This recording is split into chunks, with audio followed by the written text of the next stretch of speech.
வணக்கம். இப்பதிவினை முதல் தடவை பார்ப்பவர்கள் அல்லது ஏற்கனவே பார்க்க தவறியவர்கள் சப்ஸ்கிரைப் பண்ணி பார்க்கும்படி தயவுடன் கேட்டுக்கொள்கிறேன். அறிந்து கொள்வோம். அன்பும் ஆணவமும். ஓரூரில் ஒரு பெரிய மாமரம் கம்பீரமாக நின்று கொண்டிருந்தது. அதில் நிறைய பூக்கள், கனிகள், பறவைகள். ஒரு சின்ன பையன் அந்த மரத்தடியில் வந்து விளையாடுவது வழக்கம். மரத்துக்கு அந்த பையன் பேரில் ஒரு பாசம் உண்டாக ஆரம்பித்து விட்டது. பையன் அந்த மரத்தின் உள்ள பூக்களை பறிக்க வேண்டும், பழங்களை பறிக்க வேண்டும் என்று ஆசைப்பட்டான். அதற்காக அந்த மரம் தன்னுடைய கிளைகளை வளைத்து அவனுக்கு எட்டுகிற அளவுக்கு தலை சாய்த்தது. பையன் பூக்களை பறிப்பதில் சந்தோஷப்பட்டான். மரம் அன்பின் அடையாளம், அதனால் கொடுப்பதில் சந்தோஷப்பட்டது. மனிதன் ஆணவத்தின் அடையாளம், அவன் பறிப்பதில் சந்தோஷப்பட்டான். பையன் வளர்ந்தான். மரத்தின் அடியில் படுத்து தூங்கினான். பூக்களை பறித்து மலர் கிரீடம் பண்ணி தலையில் சூடிக்கொண்டான். பழங்களை பறித்து சாப்பிட்டான். அதை பார்த்து அந்த மரம் சந்தோஷப்பட்டது. கொஞ்ச காலம் கழிந்தது. பையன் இன்னும் கொஞ்சம் பெரியவனானான்.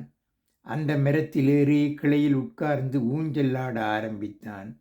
அவனுக்கு சௌகரியத்தை கொடுப்பதில் மரத்துக்கு ஆனந்தம். அந்த மரத்துக்கு அசௌகரியத்தை கொடுப்பதிலே அவனுக்கு ஆனந்தம். இது அன்புக்கும் ஆணவத்திற்கும் உள்ள வித்தியாசம். பையன் இன்னும் கொஞ்சம் வளர்ந்தான். அவனுக்கு கடமை, இலட்சியம் எல்லாம் வந்து சேர்ந்தன.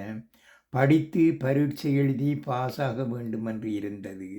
அதனால் மரத்திடம் அவன் வருவதில்லை.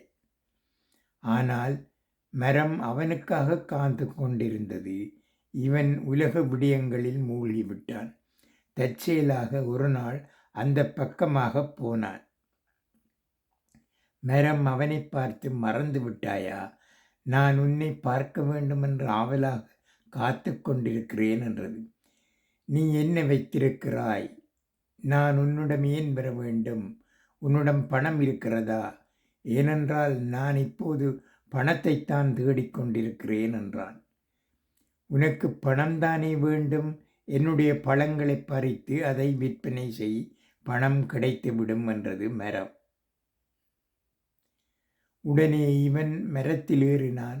பழங்களை பறித்து காய்களையும் பறித்தான். தன்னுடைய கிளைகள் உடைந்ததற்கு கூட அந்த மரம் கவலைப்படவில்லை, சந்தோஷப்பட்டது. இவன் பழங்களை பொறுக்கிக் கொண்டு அந்த மரத்திற்கு ஒரு நன்றி கூட சொல்லாமல் போய்விட்டான். அதன் பிறகு அந்த பக்கம் வரவில்லை.